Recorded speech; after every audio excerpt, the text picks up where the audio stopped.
अगर हम देखें तो इंश्योरेंस का एक बड़ा फैक्टर जो इस वेस्ट एशिया कॉन्फ्लिक्ट के टाइम में समझ में आया दुनिया को कि इंश्योरर्स और री इंश्योरर्स वहां जाने वाले, वेस्ट एशिया में जाने वाले शिप्स को इंश्योर करने के लिए तैयार नहीं है।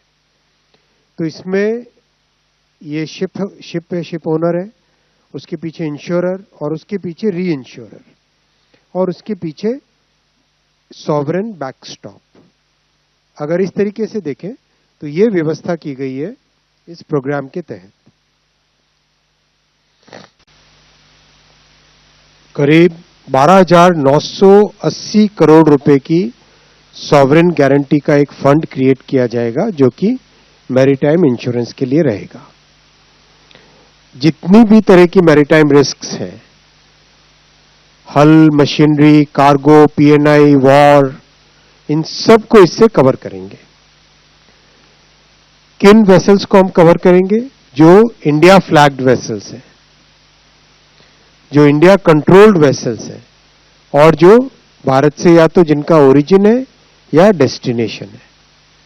और ये 10 साल का पीरियड रहेगा जिसमें 5 साल और एक्सटेंशन किया जा सकता है। वो इसमें 2 टियर्स हैं। एक टियर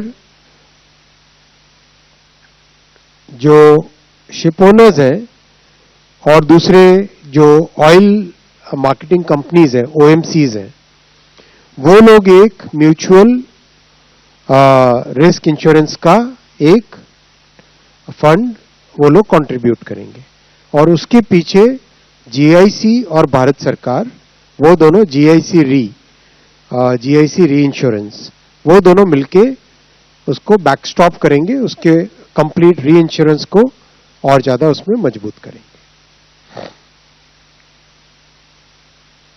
बहुत बड़ा इसका लाभ होगा। सबसे बड़ी बात जो हमारी डिपेंडेंसी फॉरेन इंश्योरर्स पे है वो इससे कम हो जाएगी। और जिस तरह से भारत की जीडीपी बढ़ रही है, भारत आगे आर्थिक दृष्टि से एक मजबूत ताकत की तरह उभर रहा है, तो हमारी मैरीटाइम ट्रेड बहुत बढ़ने वाली आने वाले समय में। उस हिसाब से भारत की तरफ से भी एक री इंश्योरेंस की सुविधा, एक री इंश्योरेंस की फैसिलिटी जरूरत थी। अभी री इंश्योरेंस प्रैक्टिकली एक लंदन में और दूसरी स्विट्जरलैंड में, ये 2 जगह पे सारा उनका फोकस है। वहां से बाहर निकल के भारत एक उसमें जुड़ेगा। फॉरेक्स आउटगो भी बचेगा और बहुत जगह जो रेसिप्रोकल इंश्योरेंस कवरेज होती है, यानी 2 देश हो या 2 ग्रुप्स हो, वो आपस में एक से दूसरे को रेसिप्रोकल इंश्योरेंस की जो फैसिलिटी देते हैं,